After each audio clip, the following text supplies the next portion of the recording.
Puluhan kios di pasar tradisional Pasar Rebo Purwakarta, Jawa Barat dilalap si jago merah. Belum diketahui penyebab pasti dalam insiden ini, sementara akibat kebakaran alami kerugian miliaran rupiah.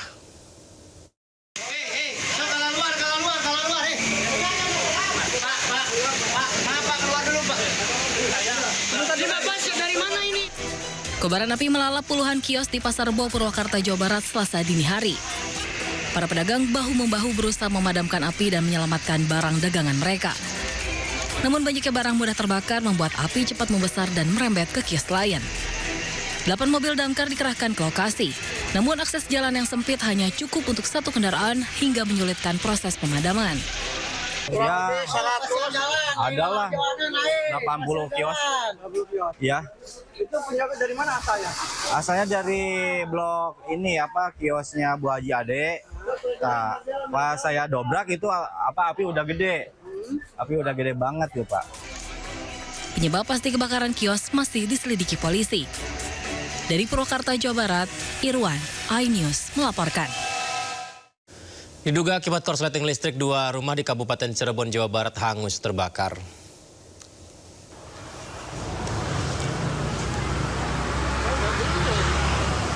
Kobaran api yang disertai asap pekat seperti yang kita lihat ini pemirsa membumbung tinggi dari 2 rumah di Desa Bandengan, Kabupaten Cirebon, Senin malam. Banyaknya material yang mudah terbakar membuat api dengan cepat membesar dan terus menjalar.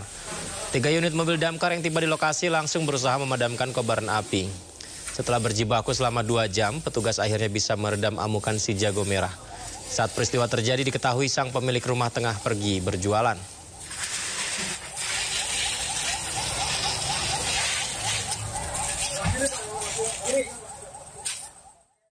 Pemirsa, puluhan warga dan turis asing dievakuasi akibat banjir setinggi 1,5 meter yang melanda Pulau Bali. Tidak hanya manusia, petugas juga mengevakuasi 3 ekor anjing.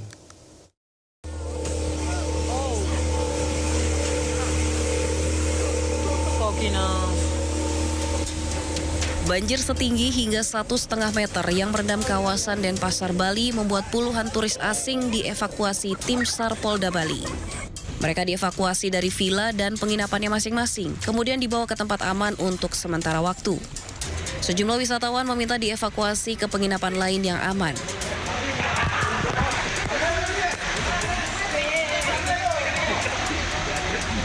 Dari puluhan yang dievakuasi terdapat 3 ekor anjing milik turis asal Rusia yang juga dievakuasi dari sebuah penginapan di Jalan Bumi Ayu, Kelurahan Sanur, Denpasar, Bali. Koordinator SAR Samapta Polda Bali menyebut menerjunkan 4 kano dan 1 perahu karet untuk mengevakuasi wisatawan, warga, serta hewan peliharaan. Pemirsa, diguyur hujan terus-menerus, jumlah kawasan di Denpasar, Bali terendam banjir. Ketinggian banjir bervariasi hingga 1 meter. Salah satu lokasi terdampak banjir cukup parah terjadi di perumahan Jalan Pura Demak, Denpasar, Bali.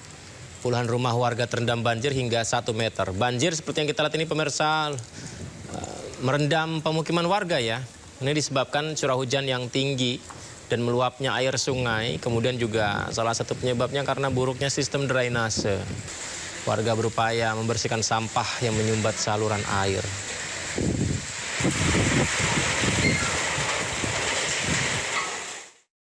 Ya, seorang bapak yang mengantar anaknya ke sekolah di Lumajang, Jawa Timur terseret aliran lahar Gunung Semeru. Sudah 3 tahun tidak ada jembatan, membuat warga harus menantang maut melintasi aliran lahar. Ya Allah, ya Allah, ya Allah. Bapak dan anak ini tergelincir banjir lahar Gunung Semeru di jalur aliran Sungai Regoyo, Desa Jogosari, Candipuro, Lumajang. Korban terseret lebih dari 5 meter, ditolong warga di sekitar sungai. Korban terluka akibat material batu. Kedua korban berboncengan menggunakan motor nekat menerjang jalur aliran lahar yang masih deras menuju sekolah. Lihat-lihat dulu biasanya. Ya itu kok langsung nyelonong. Langsung nyelonong? Iya. Padahal itu bawa anaknya mau sekolah itu ya? Lebih dari 3 tahun jembatan hilang diterjang lahar. Warga berharap pemerintah membangun akses jalan yang mudah dilewati. Dari Lumajang, Jawa Timur, Yayan Nugroho, iNews melaporkan. Pemirsa, 2 orang pemuda di kota Metro Lampung diamankan warga usai melakukan aksi koboi dengan mengacungkan senjata api menyusuri gang. Keduanya diancam hukuman 15 tahun penjara. Dapat pistolnya. Itu anaknya. Warga menggeruduk sebuah tempat kos yang menjadi persembunyian 2 pemuda koboi yang meresahkan. Keduanya hampir saja dimasak lantaran menghebohkan masyarakat dengan aksi todong senti sembari berkeliling gang di Metro Utara Lampung. Beruntung petugas dari Polsek Kota Metro segera datang dan mengamankan keduanya dari amuk massa. 2 pemuda akhirnya dibawa petugas beserta barang bukti sepucuk senjata api jenis revolver rakitan berikut 3 butir amunisi. Hari hiburan malam di Mesuji, Pak. Berapa belinya? 500. 500. Amunisinya beli dari mana? Langsung ada amunisi, Pak. Udah pernah dipakai belum? Belum. Belum pernah. Ya? Tujuannya apa sih? Buat jaga-jaga aja, Pak. Yang kita amankan inisial L dan inisial A. Untuk barang bukti yang diamankan yaitu senpi rakitan sejenis model revolver dengan 3 peluru di situ. Perbuatannya sendiri berupa modus pengancaman. Tentunya dengan menggunakan senjata api tersebut. Atas perbuatannya, kedua tersangka saat ini mendekam di sel tahanan Mapolres Kota Metro dan dijerat menggunakan pasal tentang pemilikan senjata tanpa izin dengan ancaman hukuman pidana penjara maksimal 15 tahun. Dari Kota Metro Lampung, Tinus Ristanto, iNews melaporkan. Diduga karena meresahkan dan kerap membuat keributan saat sholat tarawih, seorang remaja yang membawa busur panah di Goa, Sulawesi Selatan diringkus polisi. Dari tangan pelaku, polisi menemukan 8 anak busur panah serta alat pelontar busur sebagai barang bukti.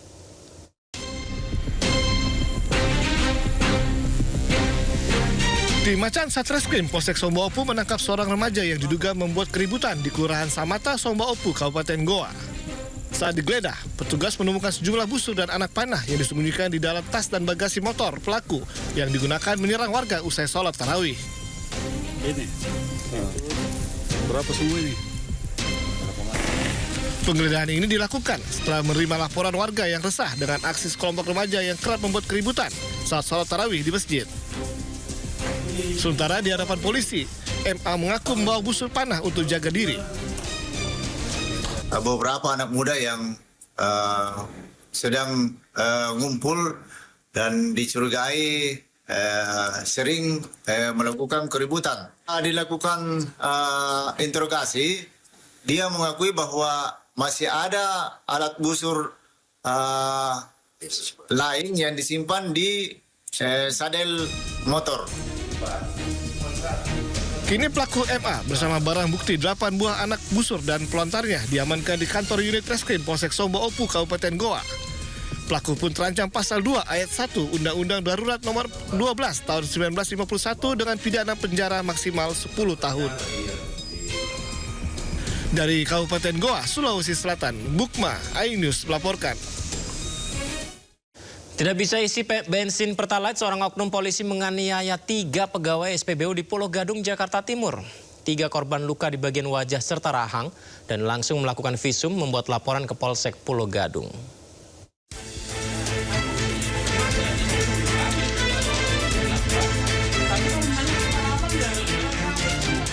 Aksi penganiayaan kepada 3 pegawai stasiun pengisian bahan bakar umum SPBU terekam kamera CCTV di Jalan Bekasi Timur Raya, Cipinang, Pulau Gadung, Jakarta Timur. Diduga oknum polisi nekat menganiaya petugas SPBU lantaran barcode yang tidak sesuai saat hendak mengisi bahan bakar jenis Pertalite. Pelaku yang datang menggunakan mobil mewah lalu diarahkan oleh petugas SPBU untuk beralih mengisi Pertamax. Namun oknum polisi tidak terima hingga terjadi cekcok. Oknum polisi pun langsung menganiaya ketiga petugas SPBU. Dari pihak customernya itu menyebut ini mobil jenderal.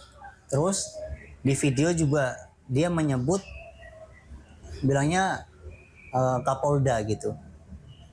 Ada narasi, ada kata-kata Kapolda ketika dia ngebentak-bentak itu tadi. Ketiga korban mengalami luka di bagian wajah serta rahang, langsung melakukan visum dan membuat laporan ke Polsek Pulau Gadung. Dari Jakarta, Rio Manik melaporkan.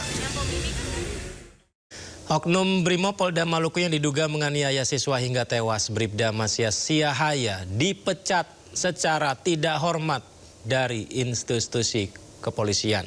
Pemecatan dilakukan usai sidang kode etik selama lebih dari 12 jam.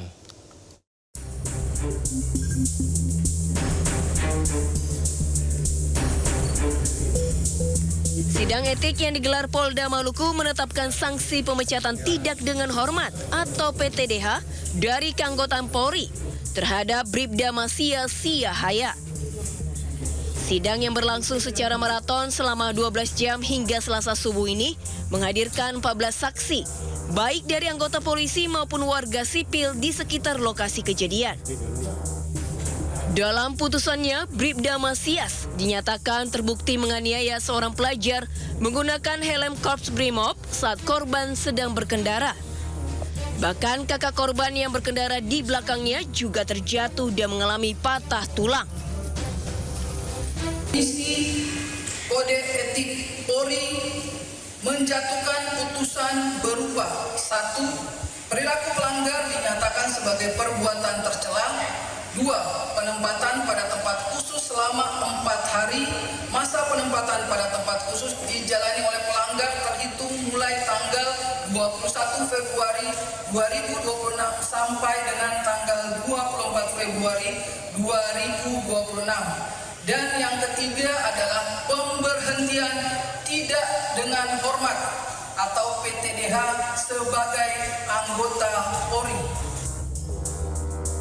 Sebelumnya, peristiwa penganiayaan terjadi pada Kamis 19 Februari. Korban bersama kakaknya yang menggunakan sepeda motor dituduh terlibat balap liar. Dan korban dipukul oleh Bribda Masias menggunakan helm di bagian kepala. Pukulan tersebut membuat korban jatuh tersungkur dan kehilangan kesadaran hingga dinyatakan meninggal dunia. Polda Maluku berjanji akan mengusut kasus ini secara tuntas dan transparan. Dari Maluku Ambon, Hari Raja, iNews melaporkan. Satu korban penganiayaan oknum anggota Brimob di Tual alami patah tangan dan dirujuk ke Ambon. Korban juga akan menjadi saksi dalam sidang etik Bribda Masias Siahaya. Ya, ada salah satu korbannya, di mana ini adalah korban kedua penganiayaan yang dilakukan Bribda Masias Siahaya dan dirujuk ke rumah sakit di Ambon. Seperti yang kita lihat ini, korban mengalami patah tangan kanan akibat terpental dari motor sehingga harus mendapatkan penanganan lebih serius. Korban juga mengalami trauma. Setelah kondisinya membaik, korban akan menjadi saksi dalam sidang etik Bribda Masias Siahaya. Korban adalah kakak dari siswa SMP yang meninggal dunia akibat dipukul di bagian kepala, diduga menggunakan helm oleh Bribda Masias Siahaya. Sementara itu, Kapolda Maluku Irjen Pol Dadang Hartanto berjanji akan menindak Bribda Masias Siahaya dan memastikan proses hukum secara transparan.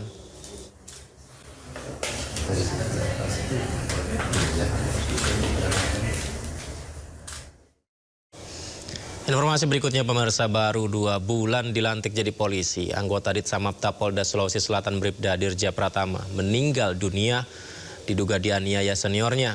Usai diautopsi, jenazah dimakamkan dalam suasana haru dengan upacara militer. Penurunan jenazah ke liang lahat. Ibu Bribda Dirja Pratama terduduk menangis di depan pusara, tak kuasa menahan kesedihan kehilangan putra kebanggaannya. Bahkan ia terpaksa dipapah keluarga saat upacara militer penghormatan terakhir. Jenazah Bribda Dirja Pratama dimakamkan di TPU dekat rumahnya di Desa Pincara Patampanua, Kabupaten Pinrang, Sulawesi Selatan, Senin pagi. Di usia 19 tahun, baru 2 bulan dilantik menjadi polisi, Bribda Dirja pulang tak bernyawa diduga dianiaya seniornya. Kematian Bribda Dirja meninggalkan luka mendalam, terutama Aibda Jabir sang ayah yang juga anggota polisi. Harapan kami, kalau bisa anak kami Dirja Pratama kembarnya itu diterima dan lolos untuk meneruskan perjuangan daripada almarhum Mutia sekarang sampai dinas.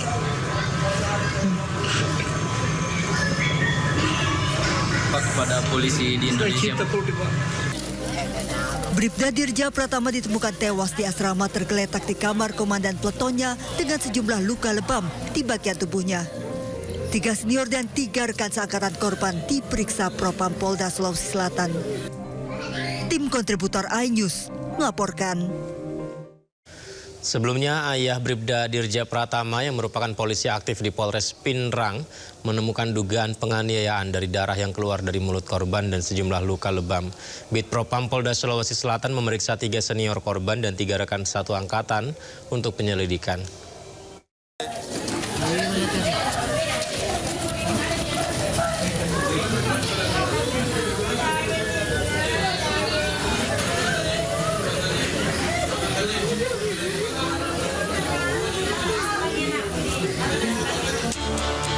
Keluarga Bribda Dirja Pratama menangis histeris di depan ruang Dokpol Polda Sulawesi Selatan, Rumah Sakit Bayangkara, Makassar. Bribda Dirja Pratama 19 tahun meregang nyawa diduga dianiaya senior di Mes Polda Sulawesi Selatan pada Minggu pagi. Ayah Bribda Dirja Pratama yang merupakan polisi aktif di Polres Pinrang mengatakan dugaan penganiayaan muncul setelah keluarga melihat adanya darah keluar dari mulut korban dan juga ditemukan sejumlah luka lebam. Sebelum dilarikan ke rumah sakit, korban juga diketahui tak tidur di barak, melainkan di kamar Danton. Kami akan proses inspeksi adilan. Apabila memang ada penganiayaan, kami serahkan penyidik Polda untuk mengungkap tuntas siapa pelaku. Bidang Propam Polda Sulawesi Selatan yang melakukan penyelidikan terkait indikasi dugaan penganiayaan terhadap korban oleh seniornya telah mengamankan sedikitnya 6 orang untuk dimintai keterangan. Masing-masing 3 anggota polisi yang merupakan senior almarhum dan 3 lainnya adalah satu angkatan almarhum yang juga tugas di Sabara Polda Sulawesi Selatan dan tinggal di mes yang sama. Dari Makassar, Sulawesi Selatan, Muhammad Nurboni, iNews melaporkan. Terkait kasus meninggal dunia Bribda Dirja Pratama di Komplek Asrama Polisi Polda Sulawesi Selatan resmi menetapkan senior korban sebagai tersangka. Kami sudah mengamankan 1 orang tersangka sesuai dengan pengakuan yang dilakukan. Namun kita tidak percaya begitu saja karena kami masih melihat keterlibatan lainnya. Saat ini secara intensif kami memeriksa lagi 5 orang lagi. Keterkaitannya seperti apa? Aparat negara sudah seharusnya dekat, tidak berjarak, ramah dengan masyarakat. Seorang prajurit mengunggah video saat ia bertugas di tanah Papua dan sangat dekat dengan seorang anak. Apa itu? Kita lihat ini pemirsa yang memang seharusnya terjadi ya. Aparat dengan rakyat yang dekat. Ini adalah video dari akun Pisantro Sitanggang. Memperlihatkan seorang anak yang membawa buah-buahan untuk diberikan ke seorang prajurit. Meskipun menggunakan pakaian tugas resmi lengkap, namun prajurit ini menyapa dengan hangat sang anak yang ternyata membawa pisang. Dan menariknya meski masih kecil, namun sang prajurit juga kita lihat melepas helmnya dan memeluk lalu melihat pisang yang diberikan. Ini ya harusnya ya harapan warga di mana petugas negara, TNI, Polri, pejabat lainnya harus ramah, dekat dengan rakyatnya.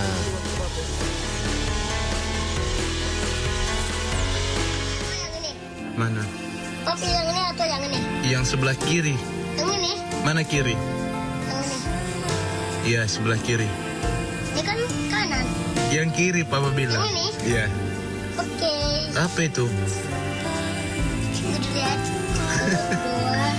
Apa sudah beli kiri toh? Iya. Apa pilih masak deh? Yeay, berarti Papa ada pilih yang masak toh? Itu? Itu adik kalau ambil dari mana, anakku? Dari hutan. Kenapa adik kalau tiap hari bawa itu sama Papa? Bapakku nggak baik sama adik kalau. Baik. Iya. Itu adalah sebuah video yang harusnya menyadarkan kita semua ya. Seperti itulah seharusnya kondisi antara aparat dan rakyatnya. Dekat, ramah, dan juga ya saling membantu begitu. Baik, kita ke informasi berikutnya. Suasana haru mewarnai sidang kasus penyelundupan 2 ton sabu di Pengadilan Negeri Batam. Keluarga terdakwa yang hadir di persidangan tak kuasa menahan tangis dan yakin terdakwa tidak bersalah.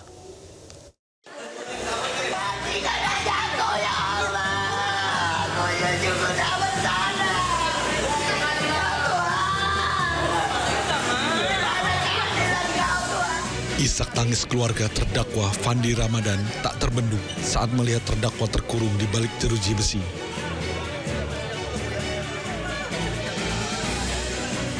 Tak hanya keluarga, puluhan rekan terdakwa juga turut hadir guna menyaksikan sidang dengan agenda pledoi di Pengadilan Negeri Batam. Atas tuntutan pidana mati dari jaksa penuntut umum, ibu kandung terdakwa yakin putranya tidak bersalah dan tidak terlibat dalam penyelundupan 2 ton sabu dari Thailand. Saya bilang sama anak saya, semangat keluar. Yang penting berdoa, kita tetap berusaha kemana kita cari keadilan ini. Fandi yang bekerja sebagai ABK pada kapal The Sea Dragon bersama 4 rekannya dan 2 WNA asal Thailand ditangkap di Selat Malaka pada Mei 2025 silam. Kapal tersebut kedapatan membawa narkotika jenis sabu seberat sekitar 2 ton yang disebut berasal dari jaringan sindikat narkoba internasional. Dari Batam, Kepulauan Riau, Gusti Yunosa, iNews melaporkan. Suami istri alumni LPDP yang viral karena dinilai menghina NKRI harus menerima konsekuensi yang berat, pemirsa. Selain harus mengembalikan uang beasiswa miliaran rupiah, keduanya juga di blacklist dari seluruh instansi pemerintahan. I know the world seems unfair, tapi cukup aku aja yang WNI, anak-anakku jangan. Kita usahakan anak-anak dengan paspor kuat WNA itu. Let's go.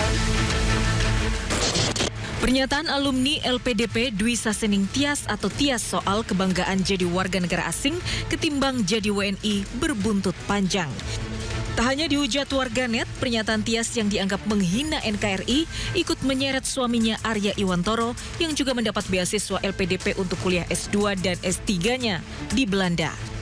Suami Tias diduga belum menyelesaikan kewajiban bekerja di Indonesia sesuai aturan yang dikenakan ke penerima beasiswa LPDP. Fakta itu membuat geram Menteri Keuangan Purbaya Yudi Sadewa. LPDP telah meminta suami Tias untuk mengembalikan seluruh dana beasiswa beserta bunganya. Juga akan memblacklist keduanya dari seluruh instansi pemerintah. Itu uang dari pajak dan sebagian dari utang yang kita sisihkan untuk memastikan SDM kita tumbuh. Tapi kalau dipakai untuk penghinaan negara, ya kita minta uangnya dengan bunganya kalau gitu. Nanti saya akan blacklist dia. Di seluruh pemerintahan nggak akan bisa masuk. LPDP adalah program beasiswa penuh dari pemerintah Indonesia untuk membiayai mahasiswa S2 dan S3 yang berkuliah di sejumlah kampus luar negeri. Dari audit ke-600 penerima beasiswa LPDP, ada 44 orang terindikasi melanggar kewajiban untuk kembali ke Indonesia. 8 orang diantaranya telah dikenakan sanksi pengembalian dana. Tim Liputan iNews melaporkan. Pasca kejadian viral polemik LPDP, pemerintah telah memeriksa ke-600 penerima beasiswa. LPDP menemukan 44 orang belum kembali ke Indonesia, 8 sudah dikenai sanksi, dan 36 dalam proses. Terkait dengan data awaldi yang tidak mengabdi sesuai dengan kewajibannya, LPDP mendapatkan data tersebut berdasarkan satu data perlintasan keimigrasian yang kami mendapatkan akses dari Ditjen Imigrasi, kemudian juga dari laporan masyarakat kepada kami, dan tentunya dari media sosial awaldi LPDP tersebut. Kami sudah melakukan penelitian terhadap mungkin lebih dari 600 ya awaldi, dan dari jumlah tersebut yang sudah ditetapkan sanksi ya, termasuk pengembalian, itu 8 orang, 36 lagi sedang dalam proses. Memang dari laporan-laporan tersebut, misalnya terdapat yang masih dalam masa magang ya, di mana saat ini LPDP memberikan kesempatan untuk magang dan juga membangun usaha selama 2 tahun di luar negeri sesuai dengan ketentuan yang ada di buku pedoman penerima beasiswa. Kemudian ada yang sudah selesai masa pengabdian ataupun mendapatkan penugasan dari kantornya. Itu ada di buku pedoman penerima beasiswa. Tentang LPDP, saya ingin menggarisbawahi lagi ya, yang di para penerima beasiswa LPDP itu menggunakan uang rakyat Indonesia yang kita kumpulkan dari pajak. Kan diambil tuh, kita kumpulin dari pajak. Tiap tahun kita mengumpulkan pajak, masuk ke dalam APBN, lalu kemudian sebagian kita sisihkan, sehingga dia menjadi dana abadi. Lalu kemudian dana abadi itu ada hasil pengelolaannya. Hasil pengelolaan itu kita pakai untuk membiayai beasiswa. Jadi itu uang rakyat. Jadi hormatilah rakyat Indonesia ketika menerima beasiswa dari LPDP. Baik, kita ke informasi berikutnya. Pemirsa masih ingat dengan informasi seorang anak diduga dianiaya ibu tirinya, dan juga kita sempat beberapa kali melihat bagaimana begitu terpukulnya ayah kandung dari korban. Mencari keadilan, kali ini ibu kandung Nizam, bocah 12 tahun di Sukabumi yang meninggal dunia diduga dianiaya ibu tiri, mendatangi gedung KPAI Menteng, Jakarta Pusat. Pemirsa, ibu kandung korban meminta KPAI melakukan investigasi untuk mengusut kasus ini.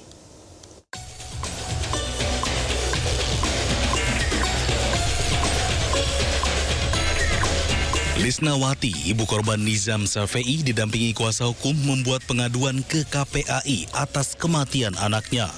Lisna mengaku tak percaya putranya tewas mengenaskan karena diduga dianiaya ibu tirinya. Lisnawati berharap KPAI dapat memberi pendampingan dan melakukan investigasi untuk mengetahui penyebab pasti kematian putranya. Dari ayahnya, sempat dihubungi ayahnya. Bahkan anak saya sakit gitu. Anak sempat ketemu pada saat anak saya di rumah sakit? Enggak. Kenapa, Bu? Karena posisinya jauh, nggak sempat keburu juga. Ibu di mana posisi tinggal? Posisi tinggal saya di Cianjur. Nizam di Sukabumi. Iya. Tapi selama Nizam dalam pengawasan ibu barunya, ibu sambungnya ini, ibu masih dapat kabar nggak, walaupun nggak pernah? Nggak pernah. Jadi komunikasinya diputus oleh pihak bapaknya Nizam? Iya. Dengan alasan? Saya udah meninggal, nggak tahu kenapa. Maksudnya dari bapaknya Nizam bilang ke Nizam bahwa ibu kandungnya sudah nggak ada? Iya. Sementara tim kuasa hukum menyebut pendampingan KPAI penting dilakukan karena dalam waktu dekat Lisnawati akan melaporkan ibu tiri korban ke polisi. Bukan hanya sekedar persoalan hukum, tapi ini tragedi kemanusiaan seorang ibu yang kehilangan anaknya. Makanya kita melaporkan hari ini ke KPI untuk minta pendampingan. Karena kita akan resmi melaporkan sebagai korban kepada Polres dalam 1-2 hari ini. Kenapa kita laporkan? Karena banyak kita duga, patut kita duga, ini banyak yang terlibat di dalam kematiannya Nizam sendiri. Bahwa ini kita kenalkan, ini adalah Ibu Lisnawati, dia adalah ibunda kandung daripada Nizam. Dan kenapa? Selama 4 tahun nggak pernah ketemu Nizam, tidak diperbolehkan ketemu Nizam. Jadi ketika ketemu Nizam, dia sudah meninggal dunia. Dan Diketahui Nizam meninggal dunia setelah menjalani perawatan di rumah sakit. Dari Jakarta, Rani Sanjaya, iNews melaporkan. Sementara itu, pemirsa, viral di media sosial diduga rekaman suara Teni Rida, ibu tiri Nizam Safei yang berharap meninggal dunianya korban tidak diperpanjang.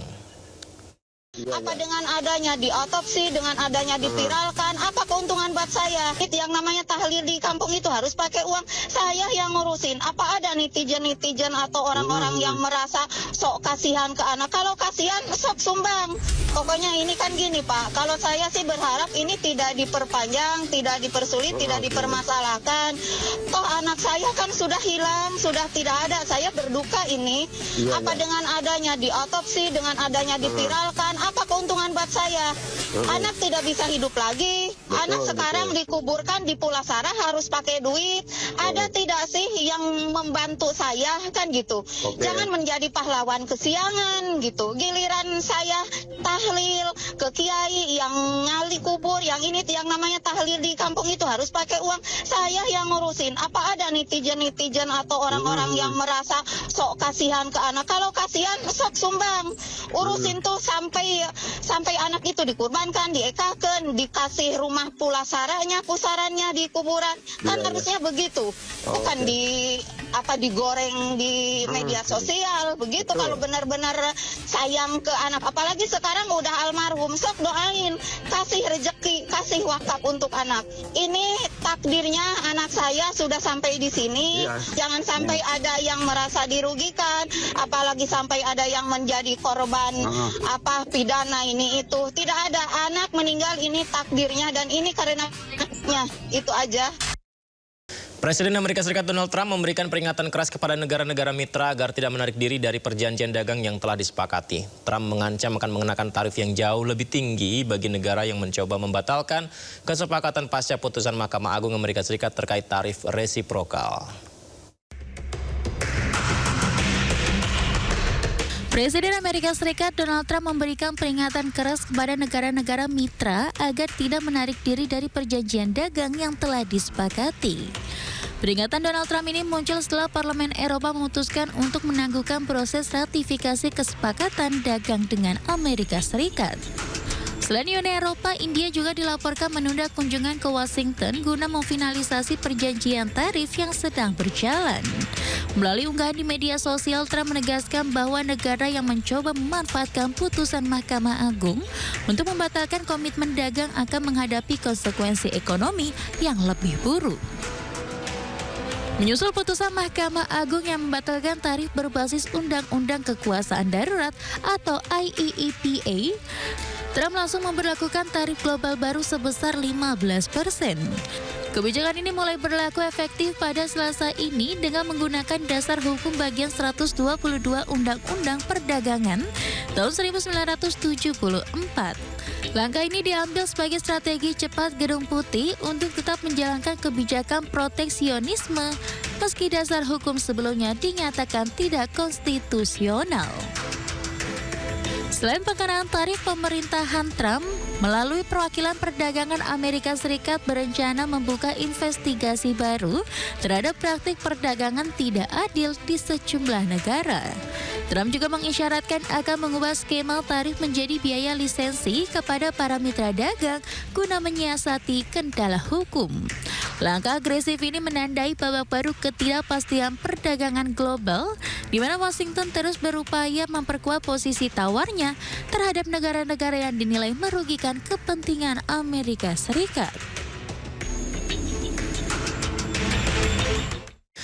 Ini menarik ya pemirsa ya, di tengah putusan Mahkamah Agung Amerika yang menggema dan ancaman Presiden Donald Trump yang tak berhenti bersuara, perjanjian dagang diteken selebar-lebarnya dibuka. Nah, akankah produk Amerika membanjiri pasar Nusantara? Siapa untung, siapa terjepit di negeri sendiri yang kaya raya? Kita bahas lebih dalam bersama dengan narasumber kita, pemirsa, ekonom senior Universitas Paramadina, Wijayanto Samirin. Selamat malam Pak Wija, Assalamualaikum Pak. Waalaikumsalam Mas Yudi, selamat malam. Terima kasih ya Pak Wijaya sudah berkenan berbagi di Sindo Prime.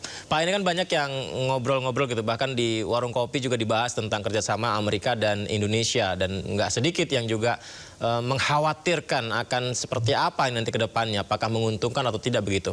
Kalau kita bicara tentang Agreement on Reciprocal Trade, ART, Indonesia Amerika Serikat ini kan meliputi kewajiban pembelian produk Amerika Serikat, perlindungan industri lokal, hingga aturan platform digital yang tidak mewajibkan kerjasama berbayar dengan pers.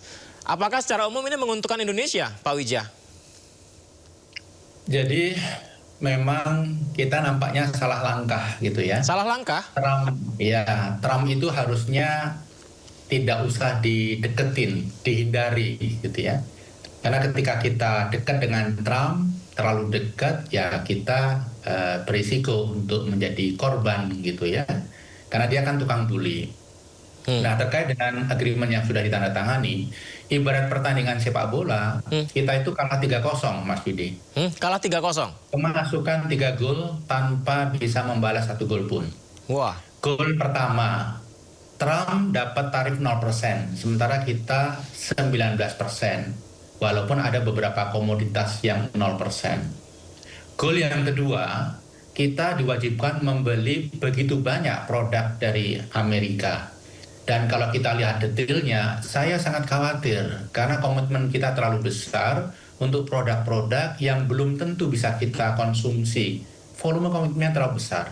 Itu gol kedua. Gol ketiga adalah non-trade barrier.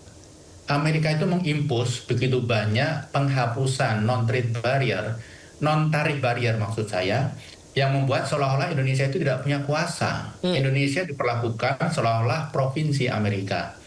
Produk-produk Amerika bisa begitu saja masuk ke Indonesia tanpa proses verifikasi dan tanpa tarif dan seterusnya. Nah, sebenarnya efek yang kemudian saya khawatirkan dan kita perlu hati-hati adalah kita kan akan mengimpor begitu banyak produk dari Amerika. Artinya kita akan mengalihkan impor itu dari negara lain. China dan Brasil khususnya. Saya yakin mereka berdua tidak akan tinggal diam. Pasti mereka akan melakukan retaliasi. Dampaknya apa? Surplus perdagangan kita dengan Amerika akan turun drastis. Pada saat yang bersamaan, surplus dengan negara lain itu juga akan terkendala. Termasuk dengan India. Jadi ini 3-0 dan sayang sekali kita tidak bisa membalas 1 gol pun. Kalau 3-0 itu sudah 2 kali 45 menit belum Pak Wija? Maksudnya dalam pertandingan sepak bola kan siapa tahu kita bisa bikin pertandingan lebih panjang jadi 3-3 misalnya. Pertandingannya kan sudah usai. Trump sudah menutup dengan mengatakan kalau kita mencoba melakukan sesuatu maka akan kena tarif yang lebih tinggi. Beberapa sumber mengatakan kalau kita mencoba membatalkan atau mengutak-utik, tarifnya akan dikembalikan ke 32%. Jadi pertandingan sudah selesai. Walaupun ada klausula di mana kita bisa melakukan renegosiasi, tapi dengan posisi tawar kita yang begitu lemah, apakah Amerika mau untuk diajak duduk kembali di meja negosiasi? Pasti mereka tidak mau karena deal ini sangat menguntungkan mereka. Terutama menguntungkan sekali konstituen Trump di daerah-daerah pertanian. Karena kita akan membeli begitu banyak produk pertanian. Deal kita dengan Amerika ini banyak dipuji oleh para petani Amerika Serikat. Pak Wija, produk Amerika Serikat kan juga Indonesia setuju ya meningkatkan pembelian tentang produk di sana seperti metallurgical coal, LPG, crude oil, refine gasolin, serta produk pertanian dan komponen pesawat. Nah ini apakah bisa menguntungkan dari sisi transfer teknologi, Pak? Ya, transfer teknologi kan suatu narasi yang sejak dulu kita selalu diskusikan. Tapi dalam faktanya kan tidak seperti itu. Apalagi kalau kita berbicara produk yang dikomitmenkan itu technological substance-nya tidak terlalu tinggi. Itu produk-produk low-tech, itu produk-produk yang kebanyakan adalah komoditi. Jadi kalau kita berbicara transfer of technology, menurut saya sulit untuk diharapkan. Dan kalau kita lihat misalnya yang energi, oke, nggak masalah. Kita memang membutuhkan itu. Tetapi kita harus meyakinkan bahwa kita hanya mau membeli dengan harga yang bagus. Jangan sampai karena kita terikat dengan agreement untuk membeli energi dalam jumlah besar 15 miliar US dollar, kemudian kita terpaksa membeli kendati pun harganya tidak bagus. Kita harus tetap di situ. Termasuk pesawat misalnya, 13,5 miliar US dollar. Kita juga harus negosiasi supaya pesawat itu adalah pesawat-pesawat yang kita butuhkan. Dan periode pembeliannya kalau bisa jangan 5 tahun, 10 tahun atau 15 tahun. Jangan sampai kita mau dipaksa misalnya membeli Boeing 777 yang merupakan produk tidak laku yang mereka miliki sekarang. Tadi Pak Wija juga sampaikan kalau begitu kita kan jadi bertanya-tanya ya tentang keuntungan kerjasama ini ya. Tadi sempat disinggung Pak Wija bahwa ini sudah selesai, pertandingan sudah selesai. Akan tetapi dalam sebuah kerjasama bukankah ada evaluasi? Bisa saja diubah mungkin amandemen sewaktu-waktu atas persetujuan kedua belah pihak begitu. Posisi Indonesia sebagai daya tawarnya, bagaimana nih Pak Wija? Ya, sebelum ke sana ya Mas Yudi, kita memang negosiasi dan kalah 3-0. Siapa sih yang bisa mengalahkan Amerika? EU saja kalah. Kemudian negara-negara besar seperti Inggris kalah gitu ya. Indonesia kalah itu wajar. Tapi sebenarnya kan kita berharap Amerika juga melakukan negosiasi dengan banyak negara lain yang merupakan kompetitor kita. Dan kita berharap mereka juga kalah 3-0. Atau minimal malah mereka kalah 4-0. Sehingga kita secara relatif untung atau impas. Tapi kan kita sedang tidak diuntungkan situasi ini. Karena negosiasi kemudian dihentikan oleh keputusan MA. Sehingga negara-negara lain mereka tidak bertanding. Mereka back to square one. Pertandingannya seri 0 lawan 0. Dan ketika Trump akan mengimpus tarif 15% itu pasti gagal. Itu pasti tidak akan permanen. Kenapa? Karena basisnya adalah Undang-Undang Perdagangan tahun 1974. Di mana presiden itu hanya bisa menaikkan tarif yang sifatnya temporer, 150 hari. Untuk bisa permanen harus di-approve oleh Kongres. dan Kongres pasti menolak. Jadi keberuntungan bagi mereka-mereka yang selama ini tidak buru-buru melakukan negosiasi dengan Trump. Nah, kembali ke pertanyaan Mas Yudi tadi, dalam situasi seperti ini, Trump itu kan sangat egois, dia American first. Ketika kita ingin menegosiasikan kontrak ini dengan Trump, saya akan jamin pasti ditolak. Kenapa Trump menolak? Karena ini menguntungkan Amerika. Dan kita lihat euforia petani di Amerika atas deal kita ini. Kita ini membuat happy petani-petani Amerika Serikat. Belum tentu petani kita happy, tapi petani Amerika Serikat happy. Tidak mungkin Trump akan mengecewakan konstituen mereka yang sudah euforia happy karena deal kita ini. Jadi peluang untuk renegosiasi menurut saya tipis sekali. Apalagi statement dari beberapa pejabat mengatakan kita siap melakukan konsekuensi apapun, menanggung konsekuensi apapun ketika MA membatalkan keputusan tarif Trump ini, dan kita tetap menjalankan sesuai dengan kesepakatan. Jadi pejabat kita sudah menyatakan kita sudah siap payung begitu. Artinya ya mereka fine-fine saja, kita tetap jalan dengan kesepakatan ini. Walaupun kalau kita lihat detailnya saya prihatin sekali. Saya malah khawatir tim negosiasi kita terlalu fokus kepada tarif. Mereka lupa dengan yang sifatnya non-tarif barrier. Komitmen-komitmen membuka, komitmen membeli yang setelah saya baca detailnya itu mengkhawatirkan sekali. Sama ini Pak Wija, kalau kita ingat kan pemerintah kita sebenarnya melarang keras ya baju impor bekas untuk melindungi industri lokal kita begitu. Tapi dalam klausul salah satu yang saya baca juga, Agreement on Reciprocal Indonesia Amerika Serikat ini mewajibkan Indonesia membuka impor pakaian bekas cacahan khusus dari Amerika Serikat begitu. Bagaimana Anda melihat ini Pak? Ya, ini bukan baju bekas ya, tapi baju cacahan yang digunakan untuk bahan baku industri. Misalnya biasanya untuk peredam suara, peredam panas, kemudian bisa juga untuk bantal, untuk jok kendaraan begitu ya. Tapi pertanyaan saya, apakah kita betul-betul butuh itu? Apakah ini bukan sesuatu yang mengada-ada? Bagi Amerika, mereka senang aja seperti membuang sampah tetapi dibayar. Membuang sampah tapi dibayar Pak ya? Iya, ini kan pakaian bekas yang sudah tidak terpakai dan dicacah. Di sana kemudian dikemanakan, dibuang. Nah, di Indonesia dibeli dengan harga yang relatif bagus gitu ya. Dan bagi kita belum tentu sebenarnya demand itu ada. Yang saya khawatirkan demand-nya itu diada-adakan. Demand-nya diada-adakan. Berarti apa kita terlalu berkompromi Pak ya dalam negosiasi dagang Amerika Serikat ini? Sangat baik kita ya? Saya melihat kita kurang tough dalam menegosiasikan poin-poin. Amerika pakai tagline American First, kita lupa pakai tagline Indonesia First. Dan saya melihat rigorousness-nya itu kurang. Misalnya poin-poin yang sifatnya tarif oke lah, kita lumayan walaupun kalah. Tetapi komitmen membeli, kemudian komitmen terkait non-tarif barrier, membuka apapun, barang boleh masuk, itu kita tidak hitung. Kita juga tidak hitung yang tadi kita sudah singgung di depan, retaliasi negara seperti India, kemudian Pakistan, kemudian Cina dan Brasil yang produk importnya dari yang ekspor mereka ke Indonesia itu akan berkurang jauh karena kita alihkan ke Amerika Serikat. Nah, ini kita harus hitung juga dampaknya. Dan saya rasa pemerintah kita, tim negosiasi kita belum membahas secara detail dan tuntas aspek-aspek tersebut. Baik.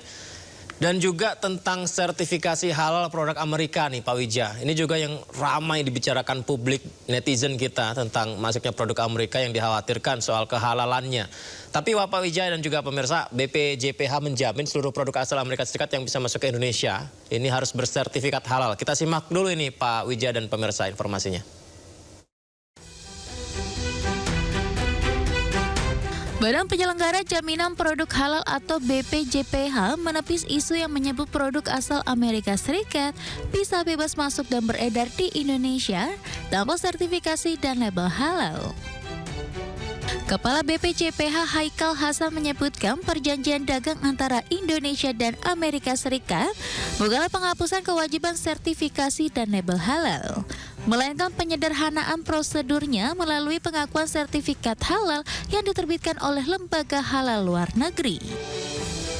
Selain itu, dirinya juga menambahkan bahwa lembaga-lembaga halal di Amerika Serikat sudah sesuai dengan standar halal internasional yang juga menjadi standar halal di Indonesia.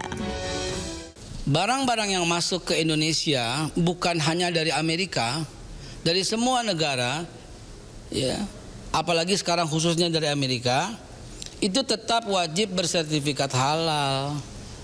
Nah, baik halal di negaranya maupun halal yang diproses di Indonesia. Jadi ketika Amerika mengatakan itu, ya mereka memang sudah halal kok. So saya juga kaget ya, situasinya menjadi rame, menjadi heboh. Ada apa sebenarnya? Karena Amerika nomor 1 dalam poin 22, poin nomor 1 telah menjelaskan bahwa dia mengikuti ajaran Islam disebut. Di sisi lain, BPJPH juga menegaskan komitmen perlindungan konsumen serta pelaksanaan kebijakan wajib halal tetap dilaksanakan secara konsisten, transparan, dan akuntabel, termasuk terhadap produk-produk impor.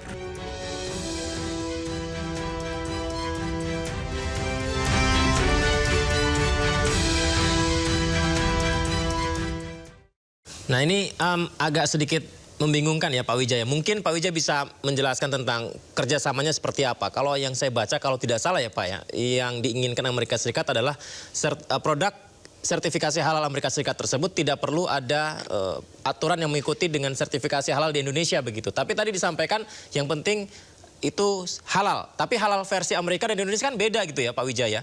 Sebenarnya seperti apa Pak? Apakah bisa kita ambil benang merahnya bahwa kalau di sana sudah halal dari Amerika Serikat berarti kita terimanya halal dari Amerika Serikat Pak? Ya, di dunia ini ada suatu lembaga namanya Standard and Meteorology Institute for Islamic Countries. Jadi satu lembaga yang dia diakui oleh negara-negara muslim seluruh dunia. Di mana kalau produk yang sudah disertifikasi halal di satu negara, itu bebas beredar di antara negara itu. Jadi tidak perlu lagi disertifikasi ulang. Nah kalau Indonesia yang kemarin-kemarin yang sudah disertifikasi halal pun harus disertifikasi ulang oleh BPJPH. Jadi ini memang ada duplikasi. Jadi dalam konteks ini saya termasuk yang tidak keberatan. Tetapi ada dua aspek sebenarnya Mas Yudi. Aspek makanan, ini yang kita bahas tadi, ada proses standarisasi. Tetapi untuk yang kosmetik, untuk barang industri, untuk sepatu, pakaian, ini kan di Indonesia harus ada sertifikasinya juga. Amerika itu dalam agreement ini minta supaya produk mereka, kosmetik, obat-obatan, barang-barang yang dipakai, itu tidak perlu sertifikasi. Nah, ini sebenarnya area yang menurut saya akan menjadi perdebatan.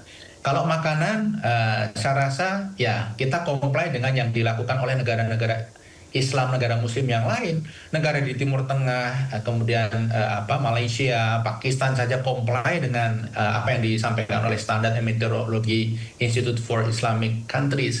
Kenapa kita tidak, begitu ya? Tapi yang kosmetik, obat-obatan, dan produk industri, nah ini kalau menurut Perpres jaminan produk halal yang kita miliki, ini kan tetap melalui proses sertifikasi. Kalau misalnya kemudian langsung masuk begitu saja tanpa sertifikasi, nah ini berpotensi mengundang perdebatan. Jadi area ini saya rasa harus menjadi fokus Bapak rekan-rekan di BPJPH. Pak Wijaya, kerjasama ini kan sering dikaitkan dengan peluang investasi, kemudian peluang akses pasar ke Amerika Serikat terbuka gitu. Menurut Anda kebijakan ini merupakan trade-off yang seimbang nggak ya? Sangat tidak seimbang. Tadi di depan kita sudah bahas, ibarat pertandingan sepak bola itu skornya 3-0, begitu. 3-0, tidak seimbang berarti? Ya, tidak seimbang. Berarti Indonesia posisi tawarnya lemah dalam perjanjian ini? Ya, sangat lemah. Karena sebenarnya begini, kita kalah 3-0, tadi sudah saya singgung, berharap negara-negara lain bermain dengan Amerika Serikat juga dan kalah 3-0 atau kalah 4-0. Sehingga walaupun secara head to head kita kalah dengan Amerika, tapi secara relatif kita masih mempunyai keuntungan. Tetapi karena dibatalkan oleh MA, keuntungan relatif itu tidak mungkin kita dapat. Jadi posisi kita sebenarnya sangat terpuruk ini terkait dengan komitmen agreement tarif ini. Baik Pak Wijah, kita tunggu bagaimana selengkapnya dari pemerintah juga untuk merespon ini nyatanya seperti apa ya Pak setelah MA memberikan keputusan tadi. Pak Wijah, terima kasih banyak ya Pak sudah berbagi bersama kami Pak. Selamat malam Pak Wijah. Malam. Pemirsa, YouTuber Adimas Firdaus Putra Nasihan alias Resbob menjalani sidang perdananya di Pengadilan Negeri Bandung, Jawa Barat. Resbob didakwa penyebaran ujaran kebencian bermuatan permusuhan terhadap kelompok masyarakat berdasarkan etnis.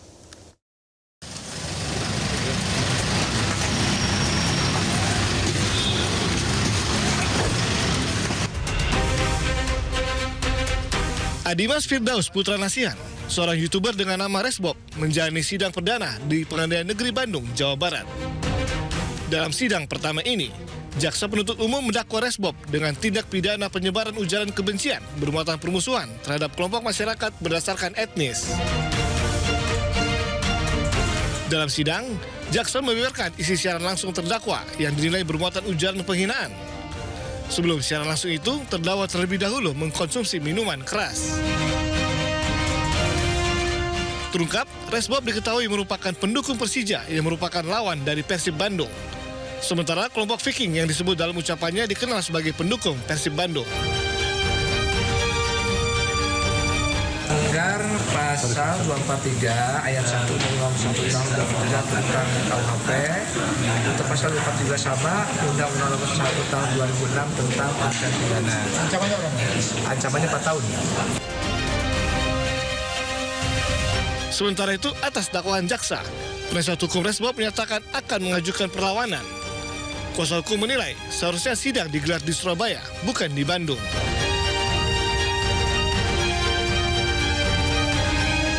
Tidak ada motif sama sekali kalau dilihat dari untuk menyakiti hati kelompok atau suku atau komunitas tertentu, tidak ada masuk ke sana sebenarnya. Tapi kan bukan sekali aja ya? Untuk menghina suka Sunda ini. Yang kita lihat berdasarkan hasil pemeriksaan itu hanya sekali. Sidang akan dilanjutkan pada 2 Maret mendatang dengan agenda penyampaian keberatan atas dakwaan JPU. Dari Bandung, Jawa Barat, Yanuar Handika, iNews melaporkan. Pemirsa, sidang perdana pra-peradilan yang diajukan mantan Menteri Agama Yakut Khalil Qaumas hari ini ditunda. Penundaan dilakukan karena pihak KPK tidak hadir.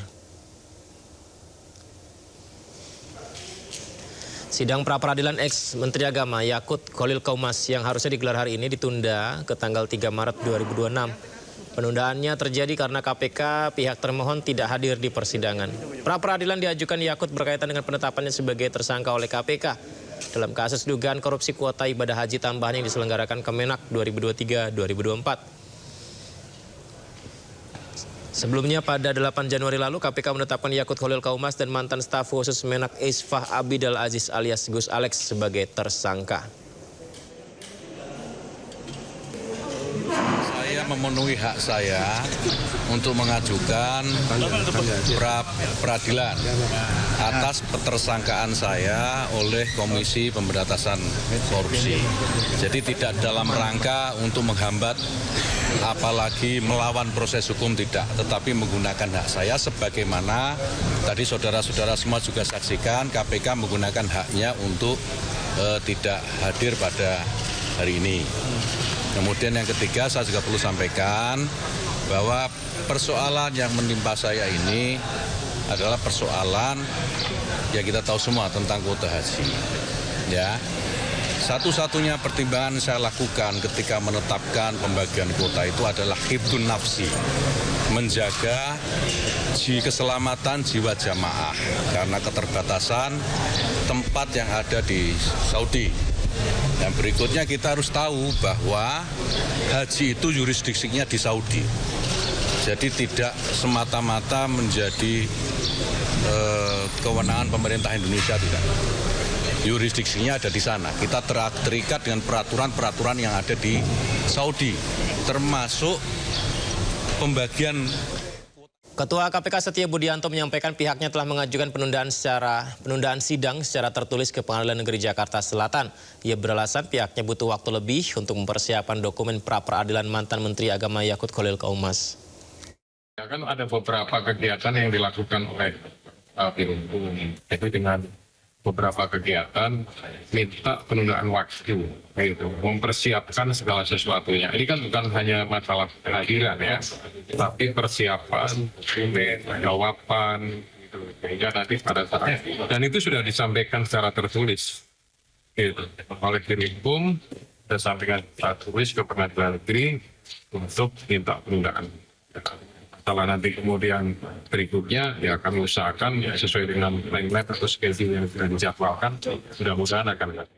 Ketua KPK periode 2011-2015 Abraham Samad mengusulkan agar Undang-Undang KPK dikembalikan ke versi lama sebelum diubah di era pemerintahan Joko Widodo. Usulan tersebut disampaikan langsung saat bertemu Presiden Prabowo Subianto. Menanggapi hal itu, Presiden ke-7 RI Joko Widodo menyebut revisi Undang-Undang KPK adalah inisiatif DPR.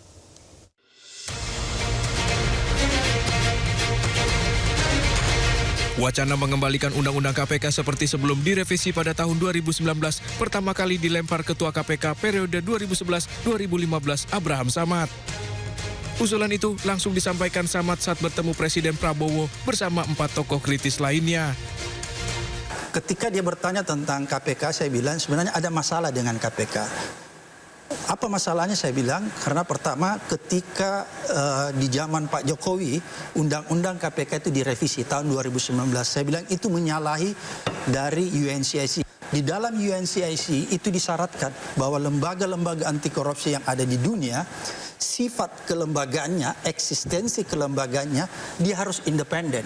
Kalau kita ingin konsisten memperbaiki KPK, kembalikan undang-undangnya seperti awal.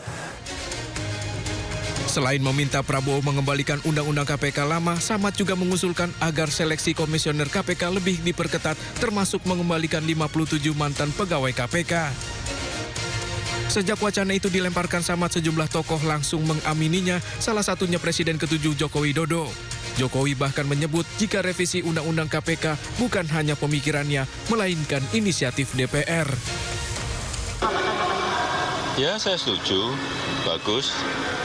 Karena itu dulu inisiatif DPR loh, jangan keliru, inisiatif DPR.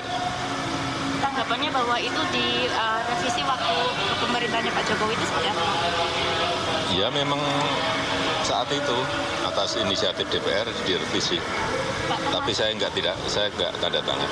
Pak, termasuk itu kan nanti juga diusulkannya soal pemilihan ketua KPK yang baru, termasuk yang diusulkan presiden. Ya sesuai ketentuan aturan yang ada aja lah. Undang-Undang KPK direvisi tahun 2019 atau di era pemerintahan Jokowi Ma'ruf Amin, publik menilai akibat direvisi KPK semakin kehilangan taringnya dalam memberantas korupsi di Indonesia. Tim Liputan iNews melaporkan. Pemirsa, uniknya tadarusan dengan formasi lingkaran yang digelar ribuan santri di Medan. Informasinya usai jeda di Sindo Prime.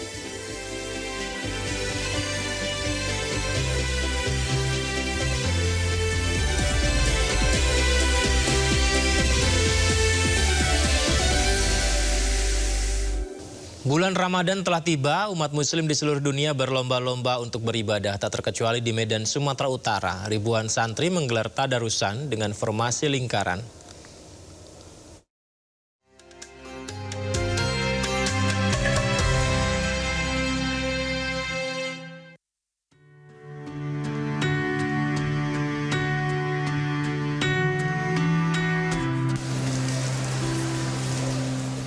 Sebanyak 3.400 santri dan santriwati melaksanakan tadarus Al-Quran di bulan suci Ramadan usai melaksanakan sholat zuhur di Pondok Pesantren Ar-Raudatul Hasanah, Kota Medan.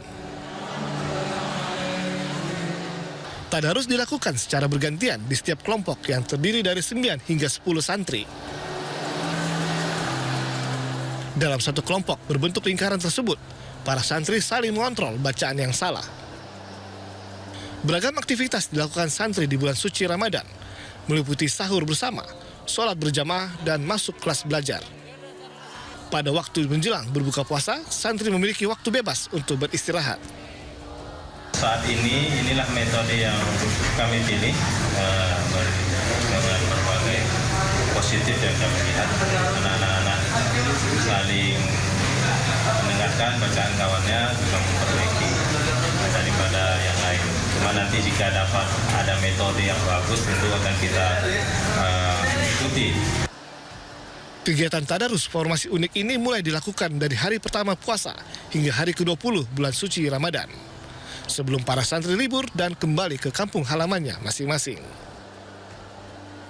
Dari Medan, Sumatera Utara, Ahmad Ridwan Nasution, iNews melaporkan. Di antara bangunan megah dan hiruk-pikuknya Jalan Ciamplas, Kota Bandung, terdapat satu masjid kecil pemirsa yang menyimpan sejarah panjang. Meskipun tidak setenar masjid besar lainnya, Masjid Mungshol Kanas merupakan masjid tertua yang berdiri sejak tahun 1869 dan merupakan masjid pertama di Kota Bandung.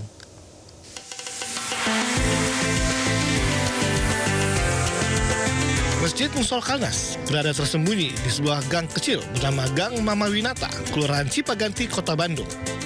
Siapa yang mengira di balik bangunannya yang sederhana, Masjid Mungshol Kanas menyimpan sejarah panjang. Masjid ini berdiri sejak 1869 dan disebut sebagai masjid kecil tertua di Kota Bandung.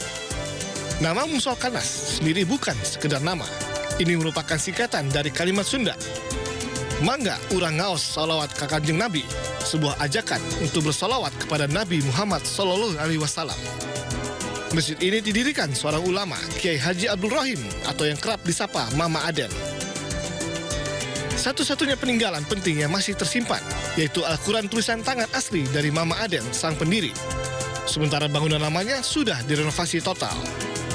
Masjid ini disebut pernah menjadi tempat singgah mahasiswa muda yang kelak menjadi Presiden pertama Republik Indonesia, Soekarno, yang kala itu tengah menempuh pendidikan di Institut Teknologi Bandung, sekitar tahun 1921 hingga 1926.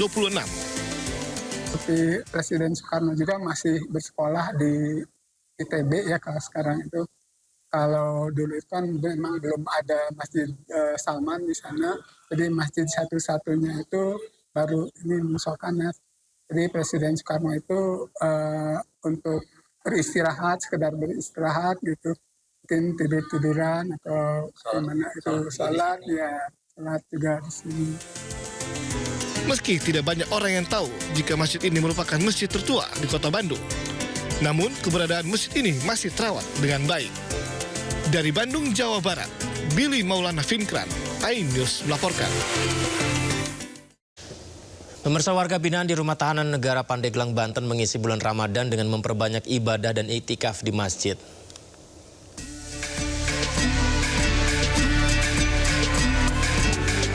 Di bulan suci Ramadan, Rumah Tahanan Negara Kelas 2B Pandeglang mengajak para warga binaan untuk memperbanyak ibadah dan iktikaf di masjid. Kegiatan ini sebagai upaya pembinaan mental dan spiritual agar para warga binaan dapat mendekatkan diri kepada Allah Subhanahu wa Ta'ala. Momentum Ramadan juga sarana introspeksi dan perbaikan diri. Meski berada di balik jeruji besi, para warga binaan tetap menjalankan ibadah dengan khusyuk. Mereka aktif mengikuti berbagai kegiatan keagamaan, mulai dari sholat berjamaah, tadarus Al-Quran, iktikaf, hingga kajian ilmu agama.